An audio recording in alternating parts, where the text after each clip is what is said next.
I am Kadhalan എന്ന ചിത്രത്തിൻ്റെ official OTT release അപ്ഡേഷനാണ് ഇന്നൊരു വീഡിയോ ഭാഗത്ത് ഉൾപ്പെടുത്തിയിരിക്കുന്നത്. വീഡിയോയിലേക്ക് വരുമ്പോൾ ഈ വീഡിയോ ലൈക്ക് ചെയ്യുക, ചാനൽ സബ്സ്ക്രൈബ് ചെയ്യുക.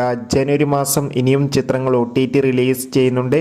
നമ്മുടെ ചാനൽ ഭാഗം പരിശോധിച്ചാൽ നിങ്ങൾക്ക് കാണാൻ വേണ്ടി സാധിക്കുന്നതായിരിക്കും. ഗിരീഷ് ഏടിയുടെ സംവിധാനത്തിൽ നെസ്ലിൻ നായകനെത്തിയ ചിത്രമായിരുന്നു ഐ ആം കാതലൻ. ചിത്രത്തിന് അതിഗംഭീരമായ പോസിറ്റീവ് റെസ്പോൺസ് അല്ല, ഒരു ആവറേജ് അഭിപ്രായം മാത്രമായിരുന്നു സ്വന്തമാക്കാൻ വേണ്ടി സാധിച്ചിട്ടുണ്ടായിരുന്നത്. എന്നാലും എല്ലാ സിനിമാ പ്രേമികളും ഒരേപോലെയായിരുന്നു ഐ ആം കാതലൻ എന്ന ചിത്രത്തിൻ്റെ OTT റിലീസിനായി കാത്തിരിക്കുന്നുണ്ടായിരുന്നത്. ഫൈനലി ചിത്രത്തിൻ്റെ OTT അവകാശങ്ങളൊക്കെ വിറ്റുപോയിരിക്കുകയാണ്. ഐ ആം കാതലൻ എന്ന ചിത്രത്തിൻ്റെ OTT അവകാശങ്ങളൊക്കെ മനോരമാക്സ് എന്ന OTT പ്ലാറ്റ്ഫോമാണ് സ്വന്തമാക്കിയിട്ടുള്ളത്.